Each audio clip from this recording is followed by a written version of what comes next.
November the 15th of 1836, Lorenzo de Zavala died and was buried in the family cemetery on property which is now a part of San Jacinto State Park. In his honor, the state of Texas dedicated a historical marker at his home site. My name is Victor Garcia, Worshipful Master for Lorenzo de Zavala Lodge. On behalf of Lorenzo de Zavala Lodge number 1397 of Free and Accepted Masons and the Harris County Historical Commission, welcome to the dedication ceremony of the replica 1936 Centennial Historical Marker honoring a Mason, Lorenzo de Zavala, the first Vice President of the Republic of Texas. Thank you.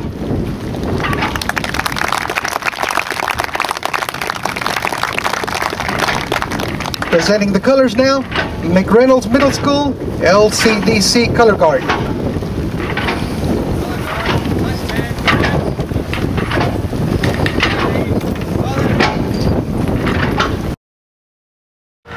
And now, please help me welcome Harris County Judge Ed Emmett.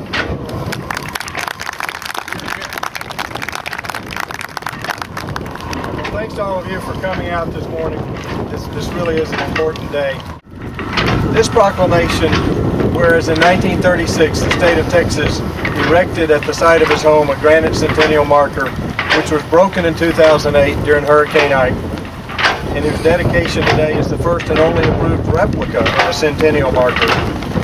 Now therefore, I, Ed Emmett, County Judge of Harris County, Texas, proclaim Saturday, May 21st, 2011 as Lorenzo de Zavala Homesite 1936 Centennial Marker Dedication Day in Harris County, Texas, and congratulate the Lorenzo de Zavala Lodge and the Harris County Historical Commission for their contribution in preserving the marker. I'd like to present this to you for your honors.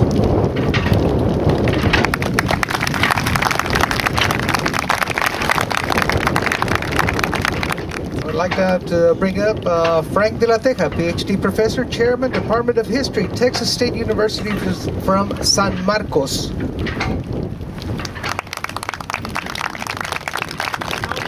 It is both a pleasure and a privilege to be here on this occasion, and I think that perhaps with this marker, if it's obviously established a precedent, this is the very first one to be rededicated. There will be a concerted effort to refurbish and to repolish and to re-recognize all of these wonderful centennial markers that were put up all around the state, and they have fallen into considerable neglect. So hats off to the County Historical Commission, and I hope it sets a trend.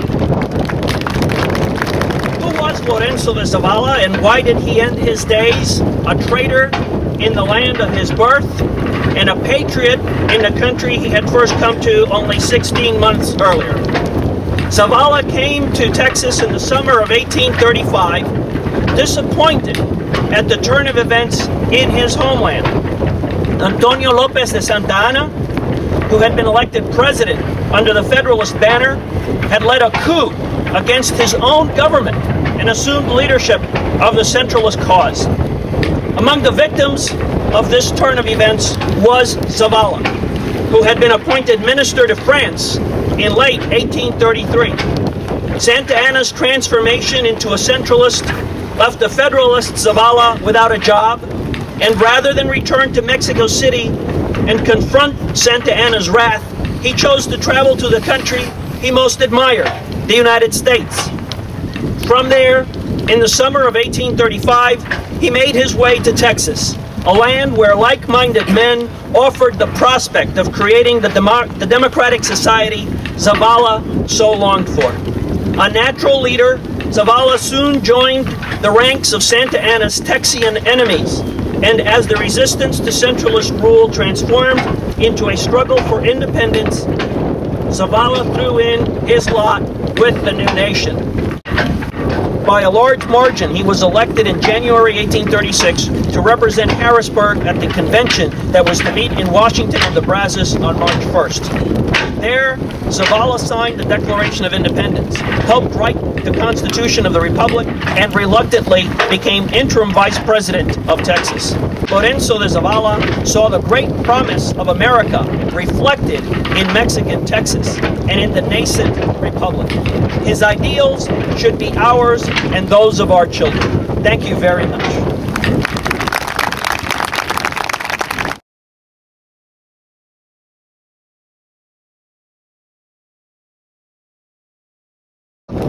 The Army is here. We're now going to have a cannon salute by the Texas Army. The cannon's name is Little Sister. Are you loaded and ready for the first one?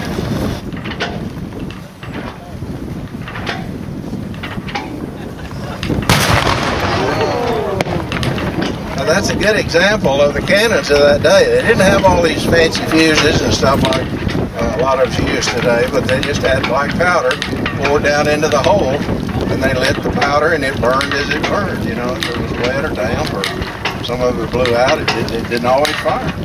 All of these flags except one, Lorenzo de Zavala would have known about or seen, and I think possibly seen all but one of them. The one down on the far left end is the first Republic of Texas flag. It wasn't adopted until December the 10th, 1836, and since he died in November, I doubt if he had actually seen it. It's possible, though, that he knew about it because he was a good friend with David G. Burnett, and Burnett, that was his flag. That was the flag that he recommended to the first meeting of the Republic of Texas Congress that met down in Columbia, Texas. We call it West Columbia today. So he could have known about that. Well, let's start at the other far end, which is the flag that we call the De Zavala flag. And that's an interesting story right there. I'll summarize Frank's speech by just saying that he's possibly the most important person that was in Texas at that time. You know, Sam Houston really hadn't done anything at that point in time. And De Zavala had served in the government of Spain, Mexico, and Texas. And there were very, very few Hispanics in the Republic of Texas convention. So the fact that they elected him vice president, I think proves how important he was in that early day. The next flag over there, the 1824 flag, is one that De Zavala, I'm not sure that he saw it, but he certainly would have known about it, because he had actually been involved on the committee that wrote the Constitution of 1824, which allowed Moses Austin, not Stephen Austin. Stephen just ended up being the guy that did it, but Moses Austin to bring Anglo settlers into Texas. And so he would have known all about this flag. And it really is our oldest Texas flag. It was flown as a privateer flag in 1832 when they were running Bradford out of Anahuac across over there. When you read about the Anahuac disturbances, there were 3 little ships that flew that flag as their privateer flag. So that's one of our really earliest flags. The next one is the Texas Navy flag. It was adopted in Harrisburg at Mrs. Harris's home that the county's named after on April the 9th, 1836, just before Van Anna arrived in Harrisburg, and just a short time before Burnett and De Zavala and the other members of the government left in a hurry to get away from Santa Ana.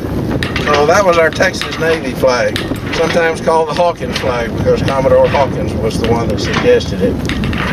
Okay, the next one is, I think, the very first militia flag. After Stephen F. Austin was released from prison and came back and arrived back in Texas again, and it was safe to form militias. Every county, every municipality had been ordered to form a militia. Well, pretty soon they all started developing a flag. And so the Lynchburg flag, that one right there, was first run up. We don't know exactly what date, but it was probably sometime shortly after September the 1st of 1835. And the men from Harrisburg, 5 miles down the road, not even that far really, came over and shot at it because they were not in favor at that point in time of independence.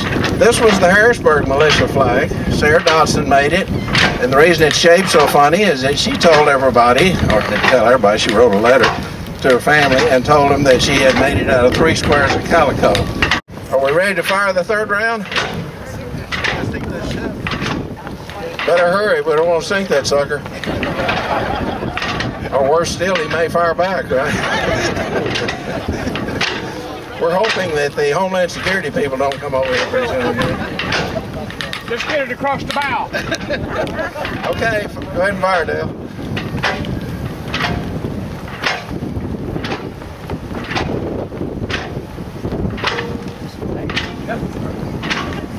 Well, it They get shipped later. Yeah. That may be a little sister, but it's just as loud as the big ones, isn't it?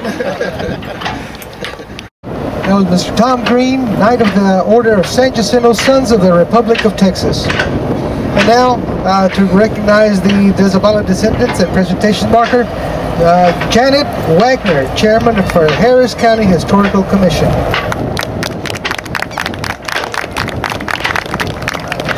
The Dave Zavala descendants, please stand up. Where are you? The Dave Zavala descendants. We have Lawrence K. Dave Zavala come forward. He is the second great-grandson of Lorenzo Dave Zavala. We need Lorenzo Sterling Morris to come forward, who is the fifth great-grandson of Lorenzo Dave Zavala. And Lawrence was here when he was 11, when the marker was dedicated in 1936. He was here. So as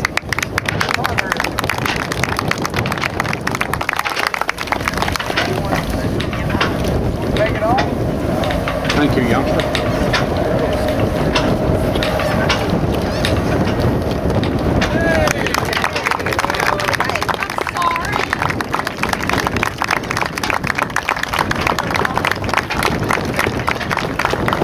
Thank you very much.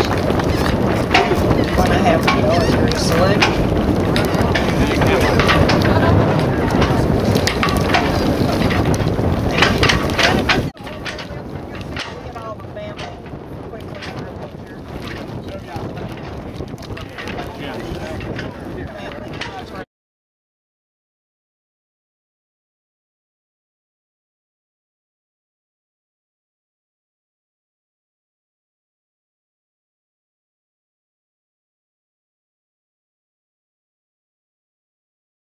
And now the Texas Volunteers will give us a musket salute.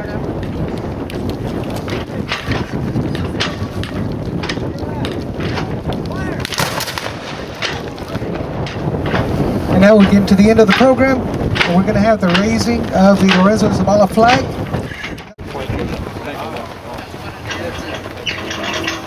There you go. All right. There it is.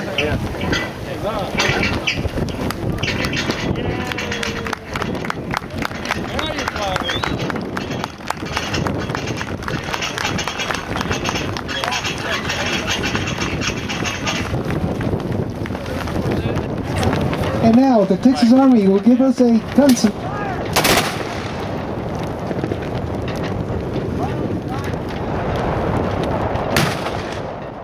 And now the Texas Army will retire the colors.